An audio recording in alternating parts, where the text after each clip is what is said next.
Guys आम फलेको आम भएर फलेको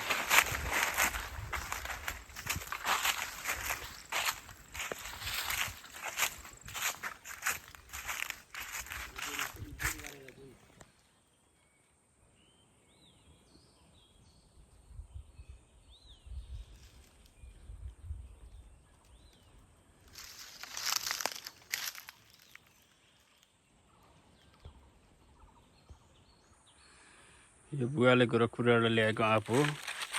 यो हाम्रो कटेर थियो यहाँ पहिला गोड थियो, अहिले यस्तो भयो चाहिँ यहाँ गोड थियो।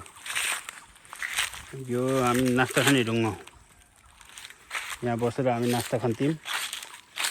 अनि यो हाम्रो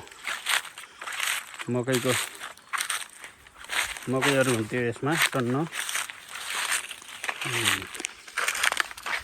यो हाम्रो बारीको पाटो, यसमा 15-16 डोका मकैहरू उत्पादन हुन्थ्यो यसमा। यो अहिले यस्तो भइरहेछ।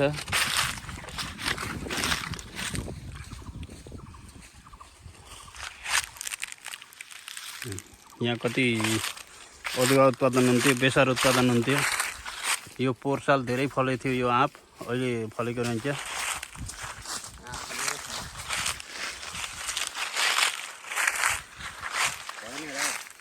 यहाँ आइछन् विकास, हाम्रा बाबाहरू कस्तो ठाउँबाट हुर्किनु भएको रहेछ, कस्तो ठाउँमा दुःख गर्नुभएको रहेछ भनेर हेर्नको लागि, निरीक्षण गर्नको लागि यिनी आइछन्।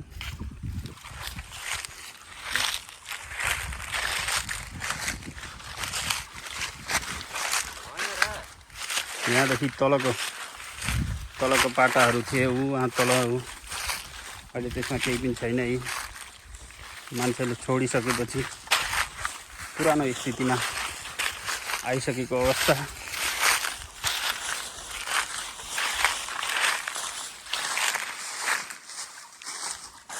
तल जामै डाइरेक्ट